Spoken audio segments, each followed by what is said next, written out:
somehow landed on my head, 5'8" head, and I flicked it on over the keeper, and all the town fans were behind the goal, and it was just an amazing moment, like 19 years of age, just that feeling.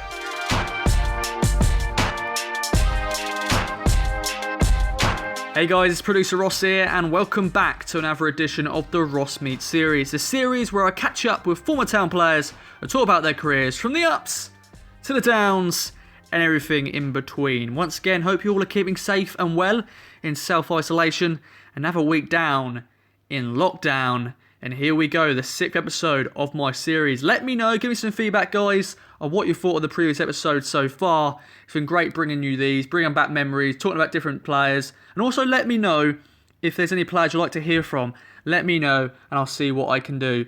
But here we go, the 6th edition of Ross Meets, and I know, I'm racking up my Irish players now. This is my third Irish player that I've spoken to who has played for town. Of course, I previously had Billy Clark and George O'Callaghan, and today I'm joined by former town forward Ronan Murray, who's also Irish, and a player that came over from Ireland, was scouted by a former town player in Robin Turner, and it was really good speaking to Ronan, and he spoke about different things during his time at the club and his career as a whole. Of course, he played under his boyhood hero Roy Keane during his time at the club.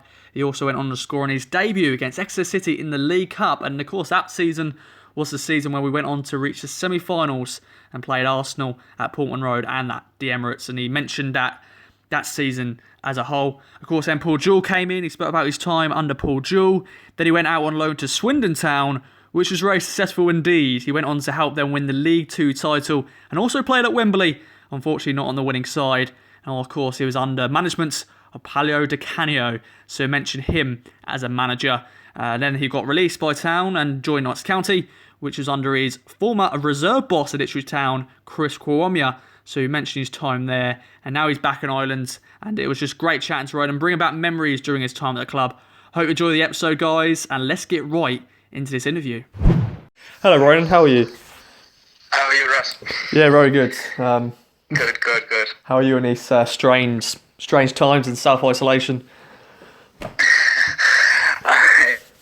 It's tough, but it's tough on everybody. So we all just need to hang in there and do it. It's for the right cause. So you just have to try and keep fit and active and keep the mind off things, keep the mind right, and everything else will be all right. So it's tough on everyone. Yeah. Where are you currently based at the moment? I'm at home where I grew up in County Mayo and the west coast of Ireland. So it's nice and remote. So it's not it's out in the countryside. That's good. You're still currently playing football, or not playing at the moment, but you're still actively playing for Sligo. Of course, are they in contact with you about keeping fit and stuff like that? Yeah, we've got a program to do. We get updated our program every weekend for the week coming, so we're keeping active that way, and then you do your own bits in between to keep topping up the fitness. So it's tough to keep motivated because you don't have that game on the Saturday to look forward to, but and you're going out on these runs by yourself. It's tough to get up for them, but I've set up a WhatsApp group with a couple of lads that's just throw in whatever you're doing and keep the motivation up, and that's the only way you can do things now at the minute. Of course, you said you were born in County Mayo. Did you always wanted to play football? Did you always enjoy playing football? Yeah, of course. Yeah, from a young age, I think most footballers just picked up a ball of any sizes when they started to walk and kicked it around the place. So that's the way I started, and whatever sport it was, I'd give it a go. It wasn't necessarily football that I was playing all the time. It was every sport, but of course I enjoyed it. But there's, like I said, I'm from Mayo, and it was Gaelic football is a massive thing here in Mayo, so I played that as well, and so it's a decision like a lot of Irish lads have to make when it comes to 13, 14, 15. Decision that makes up the rest of your life, really. So I chose soccer, and it was I went from there. I've been speaking to a few Irish players who play for Town, and they say soccer as well. George O'Callaghan, I spoke to him. I don't know if you've heard of him before. Yeah, of course. Yeah, he came in. I was there when George was there as well. Yeah, that's brilliant. For a while. You were spotted by Robin Turner, I think. I hopefully got my facts right. Yeah. Well, Robin he's a caretaker. He was a caretaker in the school, in my secondary school. So, but he was reffing. He was reffing back then when I was 11, 12, and he spotted me, and we have a competition called the Kennedy Cup where a lot of Irish get spotted, and a lot of scouts go from all over England. So, I think Robin just gave the nod that I was playing for Mayo, and they had a look, and they decided to take me over from there. How was that, like, transition of moving to England? Joining Ipswich Town. Like, how was that sort of transition for you? Because for Ipswich Town, we're known for bringing Irish players over. How was that sort of coming over? Is that something you really want to do? Because of course, you wanted to play, football. Yeah. No, the Irish thing really helped me make my decision up on where I was going to go in England, because there was a few clubs interested, but with the likes of Owen Garvin, Shane Stupple there, and the whole host of Billy Clark, whole host of Irish lads there, Gerard Nash, to name a few, really helped in the decision. And of course David Cawley then came over with me, who'd be only an hour away from me in Ballina in Mayo as well. So he going over with him, someone that would be in the same boat as me, really helped the decision to join Ipswich. And it was a great club to join because their facilities and their coaching is second to none. Were you in a digs or anything like that at the start? Yeah, we're in digs for years. Yeah. We're in Elm Road in Rushmere St Andrews, with the Jarvises, and then we went to Stoke Park with Dorian and Ian. So it was we'd 5 or 6 years in digs, like so. Is that with David as well? That was with David as well. Yeah. We're joined to the hip at that stage. You're both now together at Sligo as well, aren't you? Yeah. We're back playing together. So he's about 40 minutes from Sligo. I'm an hour and 40, but that's the closest football club to us, to me. Like, so that's that. It was tough to get to soccer games like at a high level when I was younger. So that's why the Gaelic was so prominent. We're going to first talk about a manager that you had, or the first team manager at the time, Jim Agilton, of course, was in charge. Do you have any interaction with him during your early days as a youth player? Yeah, so me and Dave went over when we were in transition year,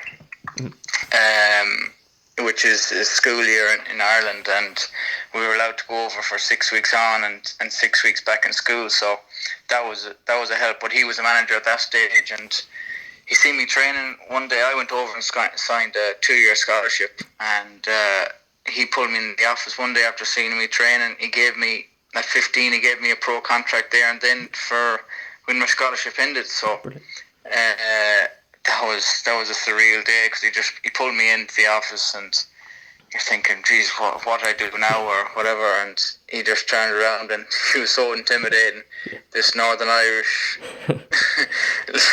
shouting and screaming, but he was calm, and he was like, what do you have on your deal? And I said, I have a 2-year scholarship. And he goes, right, we'll put a year's pro on that and the end of that. Are you happy with that? And I was like, geez, of course I'm happy with that. Right, sound. And then he shook my hand, and that was it. Left the office, and I was like, what's just after happening there?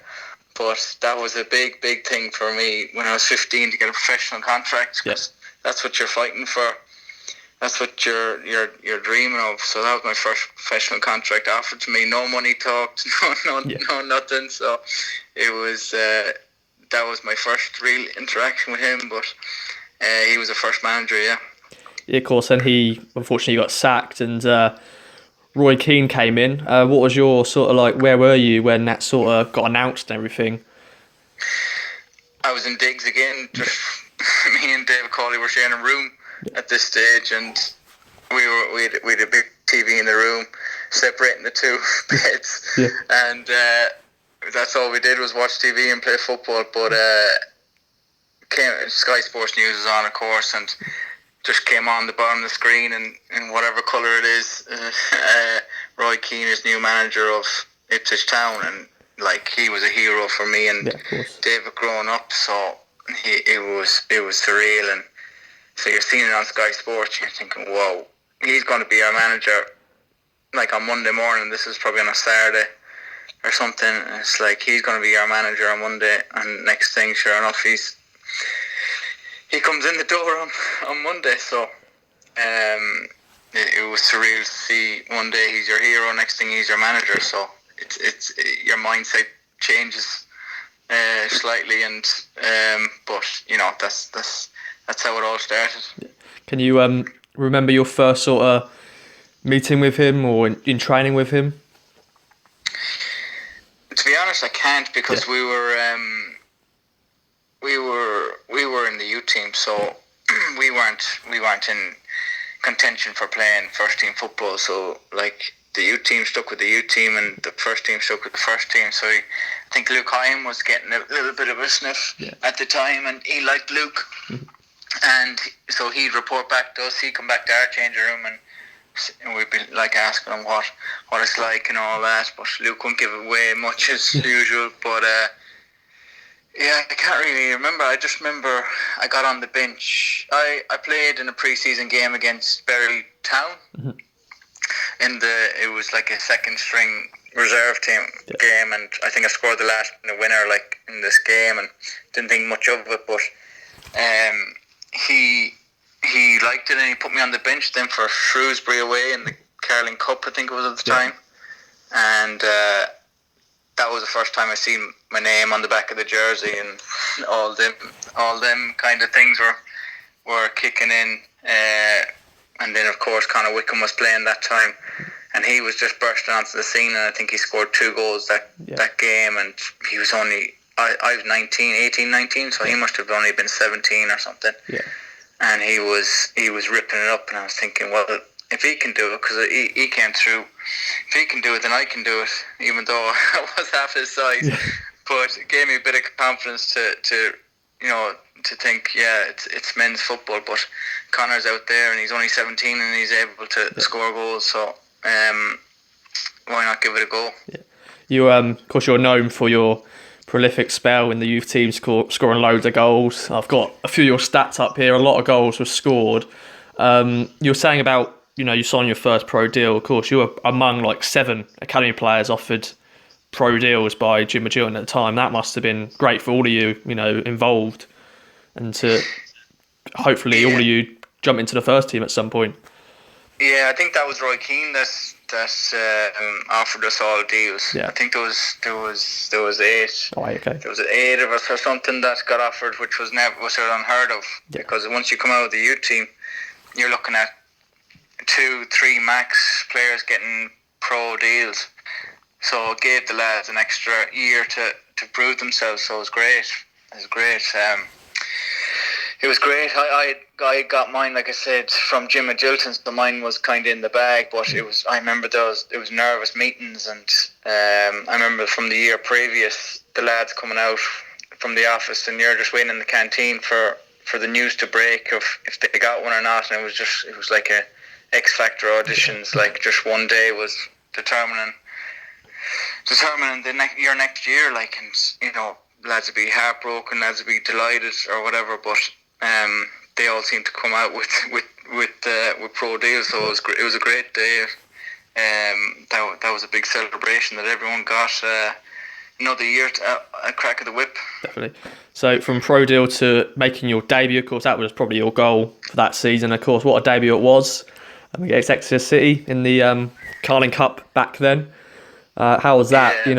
At first making your debut, coming off the bench and playing professional football. Yeah, that was a year on then from the Shrewsbury, when I was on the bench at Shrewsbury.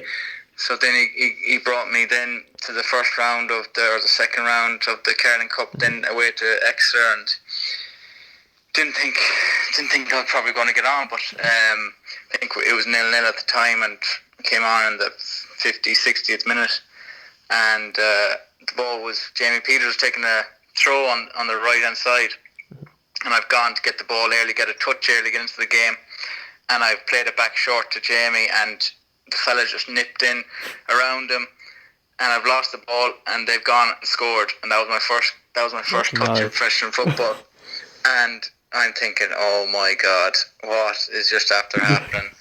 So I've heard the roar from the stands, like it's a packed out Exeter City, and I'm thinking, whoa, I just want the ground to swallow me up here. But I said to myself, it's I need to go here. It's either excuse the language, shit or bust here. Yeah. Go for it and see what happens. So luckily, within 10 minutes, I don't know what's the time on it, but the ball was whipped in. Shane O'Connor, my buddy from Cork, whipped the ball in and somehow landed on my head, 5'8" head, and I flicked it on over the keeper, and all the town fans were behind the goal, and it was just an amazing moment, like 19 years of age, just that feeling.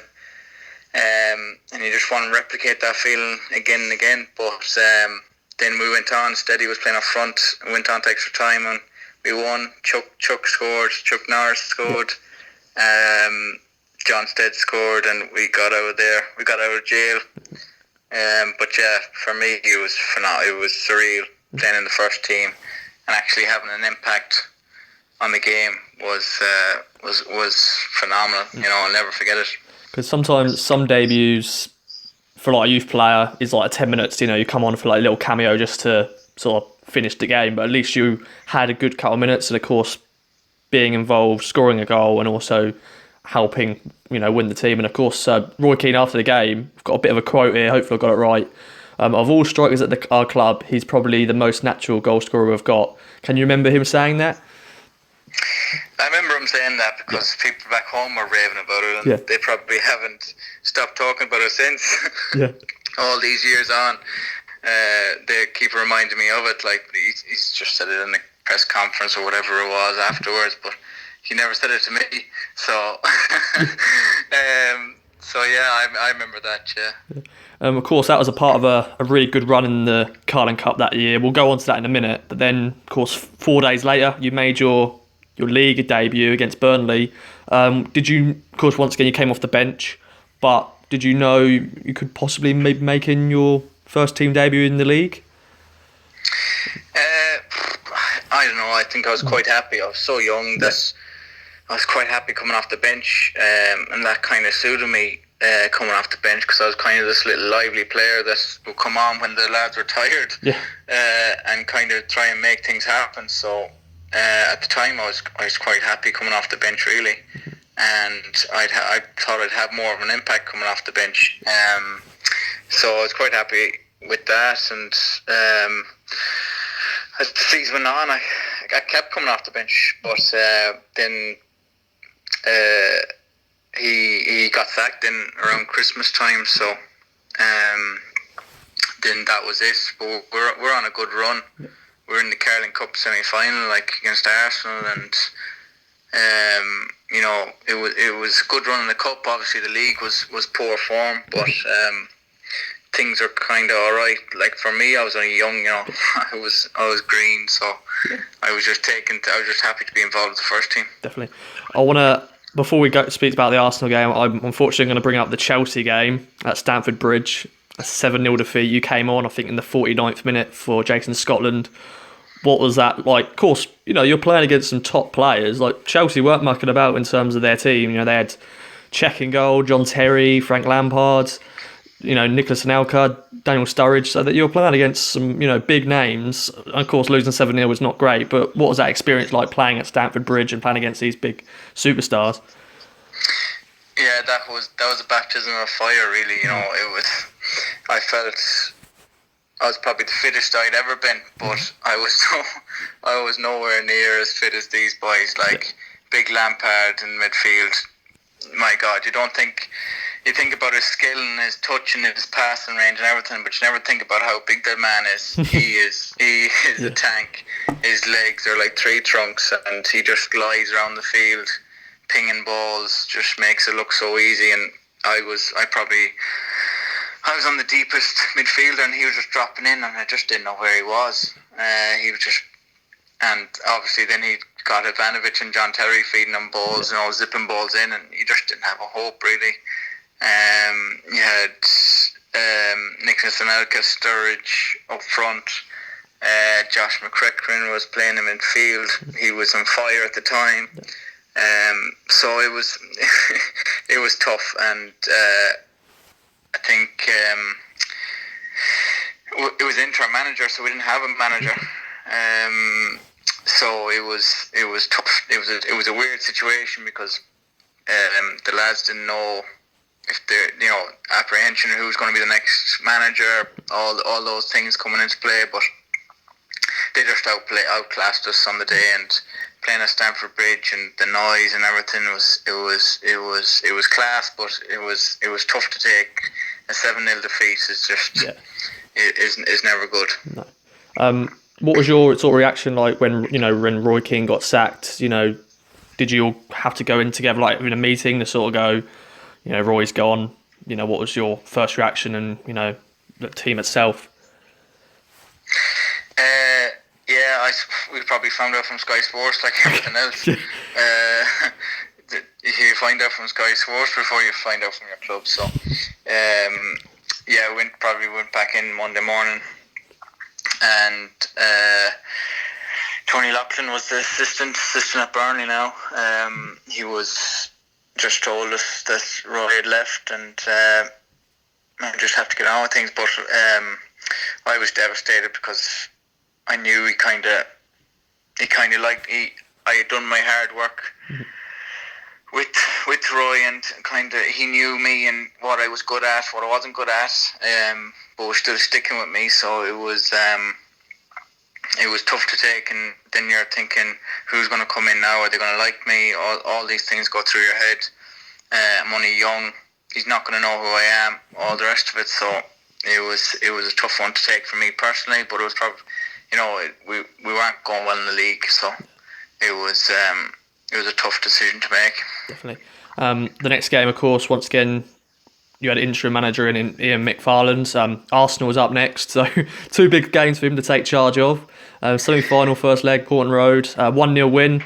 Of course, you didn't. You came on in the 89th minute or stuff like that, but still, you're part of that experience. You're part of you played in the previous rounds and stuff, playing against Arsenal. Once again, they weren't mucking about. Fabregas in the middle, Theo Walcott was playing. Some big names still playing. What was that experience like? Arsene Wenger, of course, the manager there.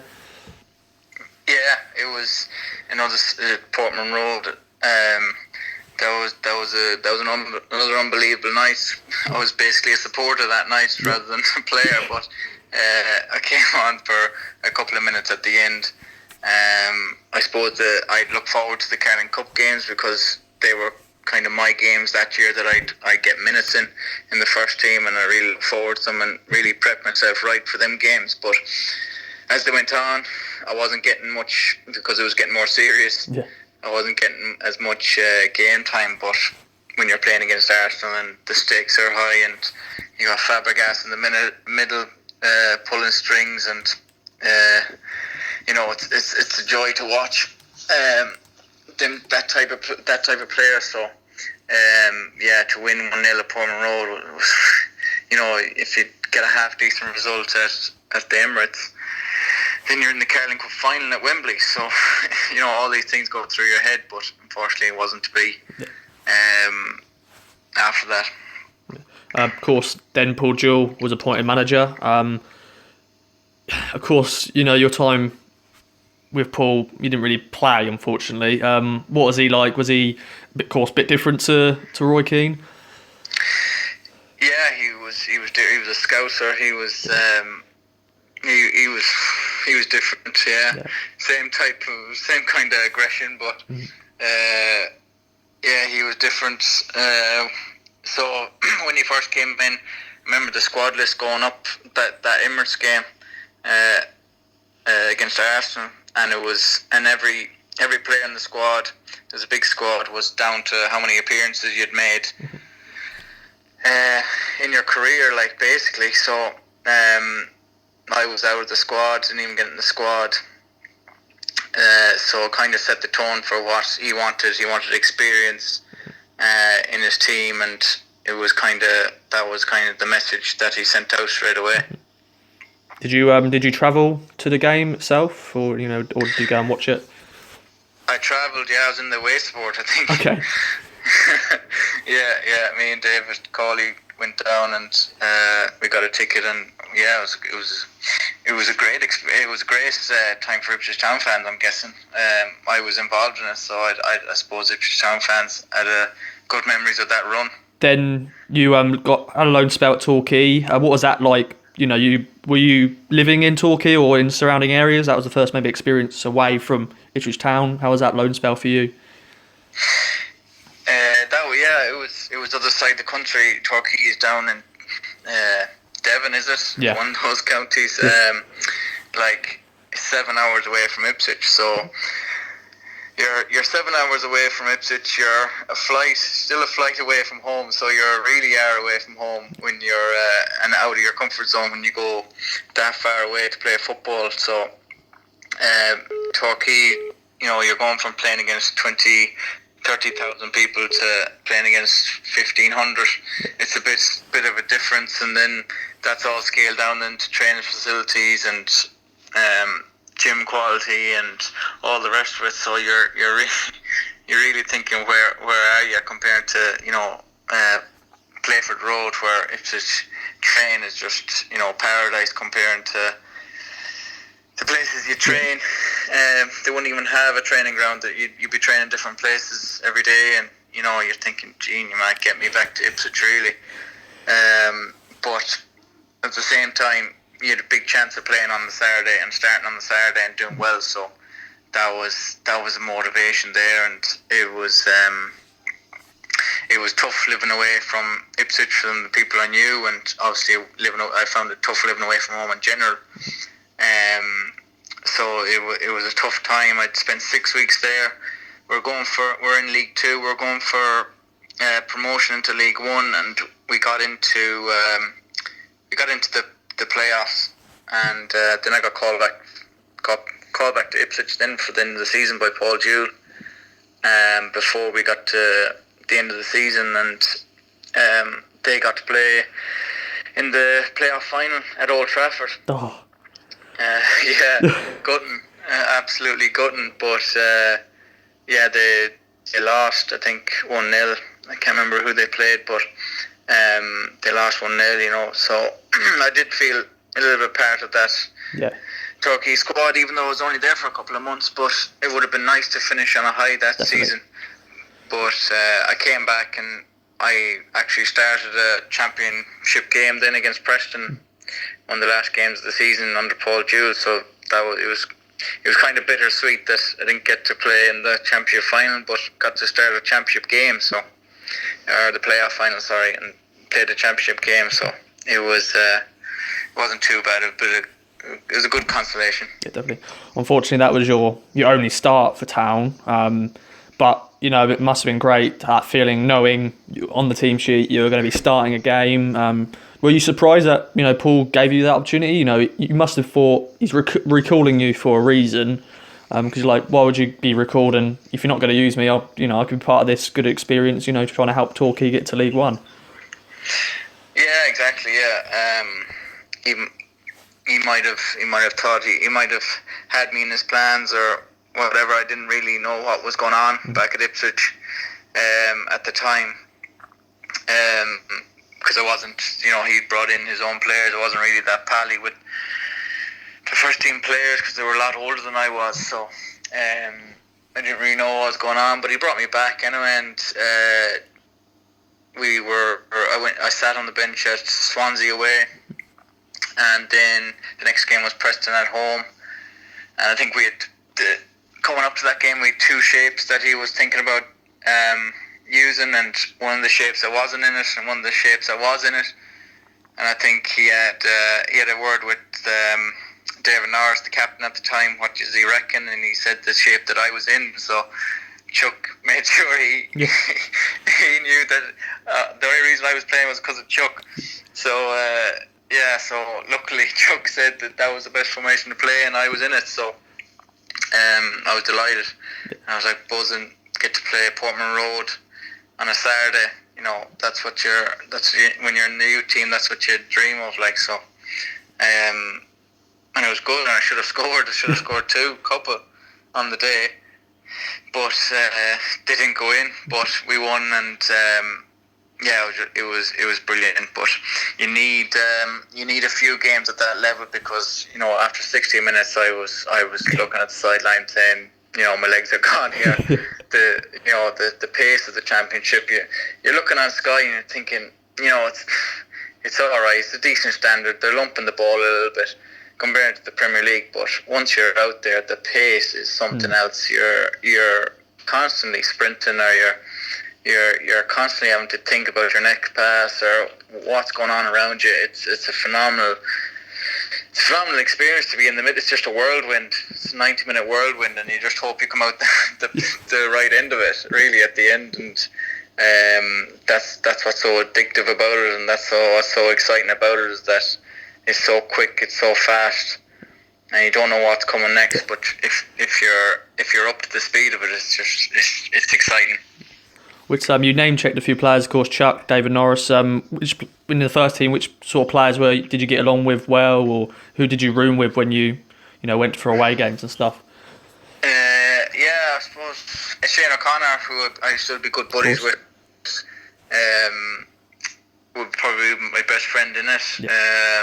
In the first team, and then obviously Luke, who I came through the youth team, and then you've got Lee Martin.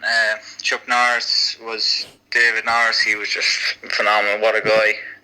Just treated everybody the same. Just always bubbly. Always in great form. Always have time for you. Great lad. And there was lots of lads, but they were probably the closest I was. Colin Healy was there. Darren O'Dea was there for a while. Irish lads. You kind of stick to the Irish lads, to be honest. So it was it was good times. It was good times. The following season, you're again scoring all the time in the reserve team, but then you didn't get an opportunity in the first team that season. But then you had a loan move to Swindon Town. Again, now another crazy manager, but Paolo Di Canio brought you in. How was he? He quoted you. He said he's a player who doesn't have a high size, but is very mobile. He's quick, but he isn't nasty. He has good character. So that must have been great. A great player like him joining Swindon in League Two. What was that like? Yeah, I didn't know what. I was. I think we played a reserve game against Tottenham reserves, and I scored a decent goal in that. And I think Swindon were watching, and typical Di Canio, he sees one thing and he's thinking, right, he's a man for me. I want him, and he'd probably never seen me play before. So he's probably got on the phone to Paul Jewell the next day and said, I want him. So so Paul Jewell pulled me in and said, Swindon want you. And I'm thinking, who the hell's Swindon? Who's the manager there? And he goes, and then I was thinking, it's Di Canio, isn't it? And he goes, would you fancy it? I think it'd be good for you, blah, blah, blah. I said, oh yeah, definitely, because I was choking to get out, because Paul Jewell wasn't playing me. He wasn't even putting me in the squad, so there was nothing really happening in Ipswich for me, so I wanted to get out and get games. So it was a no-brainer to go down, and then I was enduring the toughest 7 months of my life under Di Canio, because he worked you to the bone. He was a tough taskmaster, and he was obviously an unbelievable player himself, but you knew why, because he worked so hard. So hard, and he expected you to work at that intensity as well. So I think we had maybe 7 days off in 7 months or something like that. It was something crazy, but we got the end result. We ran the league, pissed the league in the end, and then we got the JPT final as well at Wembley. So it was a good year professionally. You definitely. Yeah, of course you had your loan spell there. Of course you returned to it in January, and apparently Town rejected an offer from Swindon. Did you sort of have any say in that, in terms of like, you think this could be a club you could maybe possibly join permanently for long term, or did you still feel like you had a future at Ipswich Town? Just trying to think what I was thinking at the time.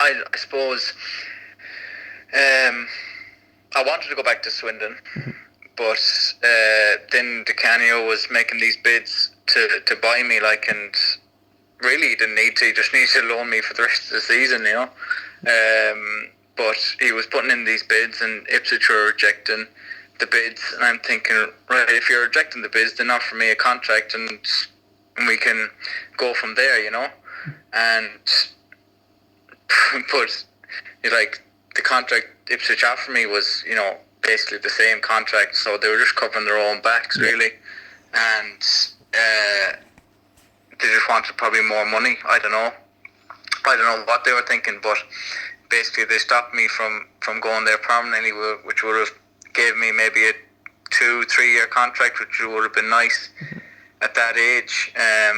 A bit of security. But I signed a 1.5 year deal at Ipswich, but really I knew nothing was going to really happen at Ipswich because Paul Jude wasn't having me as a player. So, but I signed it because I wanted to go back to Swindon as quick as possible, to get back playing, and so I signed the deal with Ipswich, and then I went back to Swindon for the last 6 months, and we won the league. That's good. And then, of course, you had experience playing at Wembley. Unfortunately, not on the winning side, but that must have been a great experience playing at a stadium like Wembley. Yeah, it was great experience. Again, these stadiums are just phenomenal when you're playing in them. The noise is incredible, and I didn't start the game. I came on 70th minute or something, and you soak in the experience when you're on the bench, because you're not having to concentrate too much on what's going on, so you really take in what's going on around the stands and the noise and everything. And when you get the call that you're going to come on, the nerves start going, and we're 1-0 down. We outplayed them the first half, and second half we scored an ONG the first 5 minutes or something, so put us on the back foot, and then they scored the last kick of the game just to seal it. We were pushing on, so it was a tough one to take, because we believed we weren't used to losing. So we really believed that we were going to win it, and it just wasn't to be on the day.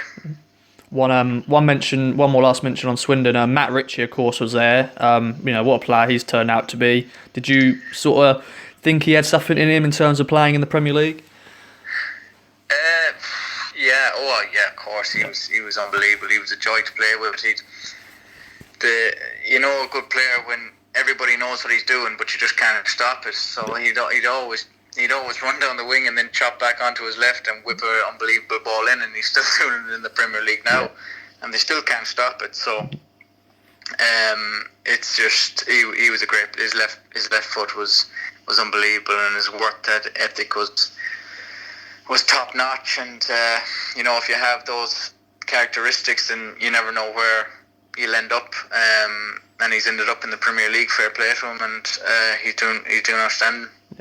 Of course, then you returned back to Ipswich, and of course you made your final appearance in a 6-0 defeat against Blackpool. Not another good game to remember, but then of course Mick McCarthy came in that season as well. Paul George, of course, sacked. Did you have much interaction with him? Of course, you got loaned out again to Plymouth, but once again a big manager, a big name, big character. Did you have much interaction with him? I can't remember what month he came in. November, I think. October. Yeah, in around November. Yeah. That Blackpool game is there summertime or start of the season, I think, and it wasn't good enough to play in the first team. So I was just training with the reserves, and I remember training with 2 or 3, 4 people sometimes, and things weren't good. Coming into work every day and not enjoying it, and it was tough to take. So I had to wait until January to get a move to League Two to Plymouth. So, Mick McCarthy was top notch with me. I've nothing bad to say about him. I was probably too small again for his type of long football. Big Darryl Murphy up front. I would have loved to have played off Big Darryl, with his hold-up play and his intelligence, but that was the type of player that Mick McCarthy wanted in his team and his style of play. So that was fair enough. That was his way, and I wasn't fitting into it. But moved to Plymouth then in the January for 6 months. Then, of course, you got released. What was that like? Did you sort of knew it was coming in terms of if I want to progress, I need to leave, basically? Yeah. It was surreal. Getting released from Ipswich, because you were there. I was there for 6 years or something. Mm-hmm. So it's like getting released from your own home. Yeah. So it was like, what do I do now? So. Luckily, Chris Kawamia, who was my youth team manager and reserve team manager, probably the best coach I ever had, got the manager's job at Notts County. So he brought me there, and then I had 3 years at Notts County, 3 really enjoyable years. So it was surreal getting. Like I said, from released from Ipswich, but these things happen, and it was the right call, because I wasn't going to play in a Mick McCarthy team. Yeah, of course. League One, decent standards. With Chris, you of course playing regularly. Unfortunately, you suffer relegation with Notts County. In your first season, you played. I don't know if you remember. You played alongside Jack Grealish. Of course, he was on loan at the time. He's gone on to be the superstar he is. I know he has his problems and stuff as well, but did you sort of know as well, another young kid coming through? Did you think, he could be a player? Yeah, definitely. Oh yeah, he was different class. He was coming in at 18. I think it was 18 he was at the time, and again he'd legs like tree trunks, and he was the best. He was the best 1v1 player I've ever seen. He just knew. He was a genius. He is a genius at taking people on, because he just knows, whatever it is, he just knows how the defender is what the defender is thinking, and he just knocks it past them, and it just looks so easy, and the defender's bamboozled, and I don't know how he does it, but he's an absolute genius. But that year we had Jack on the left and Jamal Campbell-Rice on the right. So it was me, Jimmy Spencer up front, who was in unbelievable form. He holding up the ball, playing me, and I would just knock it wide to them 2 lads, and they would just get the ball in the box, and it was as simple as that. But the lads on the wings were so good that it worked. It worked every time. I think that season as well, that summer, Danny Haynes came in, another a known Ipswich Town player. Did you know of him because you're a young player when he was playing at Town? But did you know much about him? Do you have much? He was he was scoring against Norwich in the East Anglian derbies, and he was a youth team player, and he always had an affiliation with all the youth team players that came through and played in the first team, because you wanted to be like them, because you were basically wanted to step into their shoes. So it was, then he came into, I think he was at Notts County before I was there. I think not in around that time, maybe he came in. I think Chris brought him in, yeah. So and Danny was Danny was unbelievable for. I think he was at Charlton Yeah, before, and he was in great form, but it didn't quite happen for him then, for whatever reason, at Notts County. Of course, you then left Notts County, then returned to Ireland. Did you have any other interest in England, or did you feel like it was time for you to go back home? I didn't. I was on trial at Southend, just down the road from Ipswich, under Phil Brown, and I had a great pre-season there. And the last minute, he's decided against signing me, when he was telling me all the time that he's going to sign me and all the rest of it. But so that fell through, and that kind of gave me a sucker punch, because I'd wasted basically a whole pre-season at one club.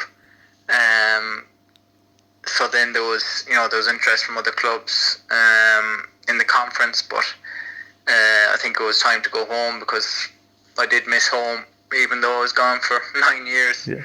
I was still missing home, and that. So I thought, no, it's time. I gave this a good crack in England. Gave me all, but it's time to go home now. Have you have you gone to any Ipswich games or any games at all since you've been back in Ireland? Do you know what? I haven't been back to Ipswich since I left. Oh wow. That's I don't think. There's no need to it, is there really? All the years have just flown by, and you're thinking, need to go back. And I was actually thinking about getting the youth team back together, maybe 10 years on or something like definitely. that. Because there's a few Ipswich lads that are still around. I met Luke Hyam when he was at Southend. One of my best mates is at Southend, Stephen McLaughlin. So I went back to visit and caught up with Luke, and we'd good crack over the years, So maybe might get back to Ipswich now that I'm with David Cawley, in close contact with David. So might get over again and visit old landladies and landlords. Yeah, that's a good thing about social media, because I contact you on Instagram, and it's great to you can rediscover some of your former teammates and stuff via social media and stuff. Of course, now you're back in Ireland. You've had a few different clubs in Ireland. Now you said you're closer to home. Of course, season's currently suspended. Did this season already sort of start? Because Ireland, they start their seasons a bit differently, don't you? So have you sort of already played a few games already? I think it starts in...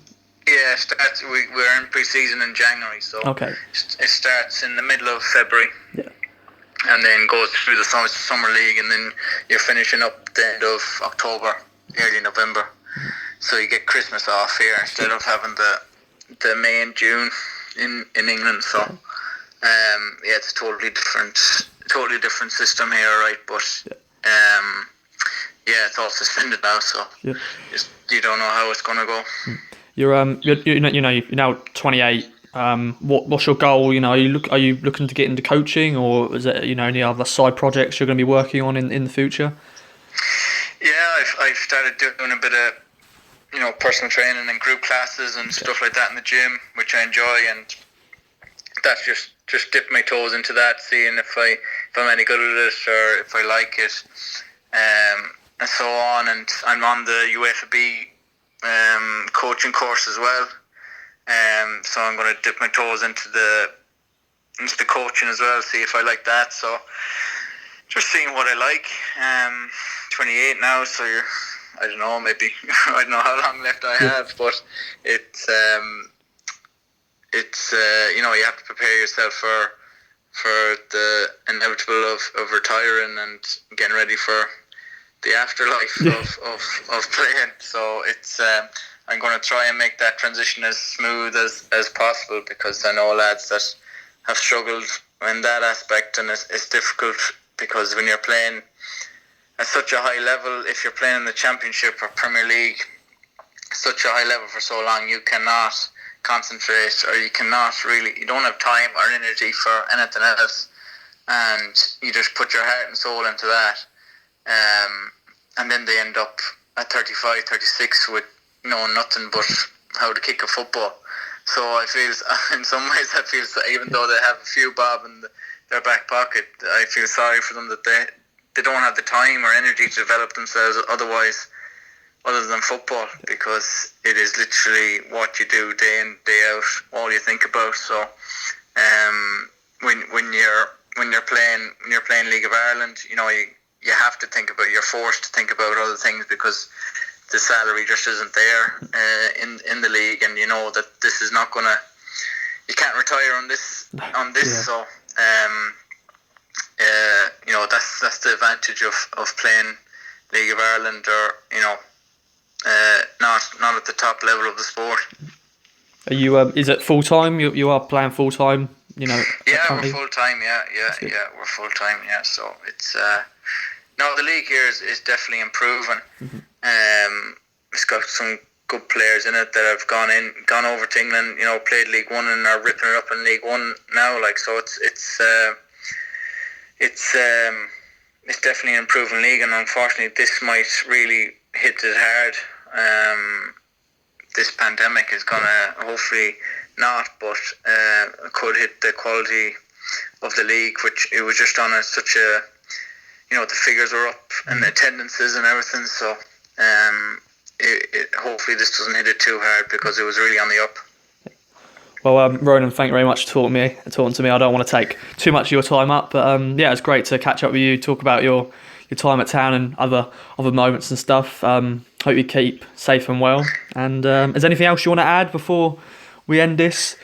No, I think that thanks very much for us. It was good to relive those times. Like I said, it was 8 years ago that I left, and 10 years ago when I was really in the thick of the action and playing for our town, and I enjoy, the facilities and the coaching staff are second to none in Ipswich, and you don't appreciate them until you leave. What you really have there, and hopefully Ipswich can get back to where they belong in the Championship, and then hopefully on to the Premier League, because they definitely have the facilities and the fan base. The fan base there are phenomenal, the fanatics. So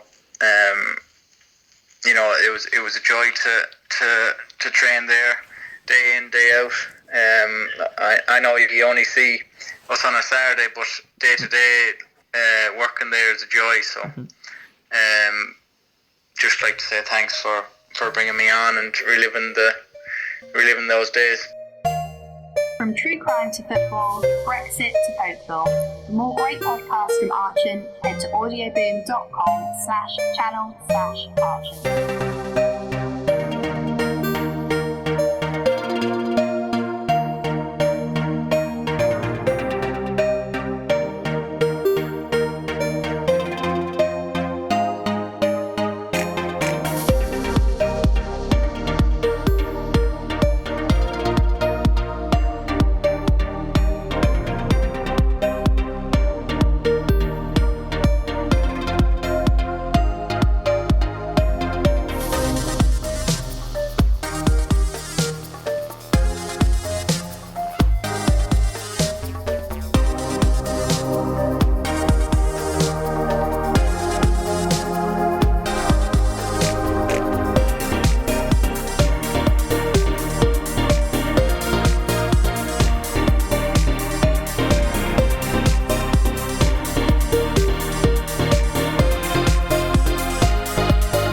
Archon, head to audioboom.com/channel/Archon.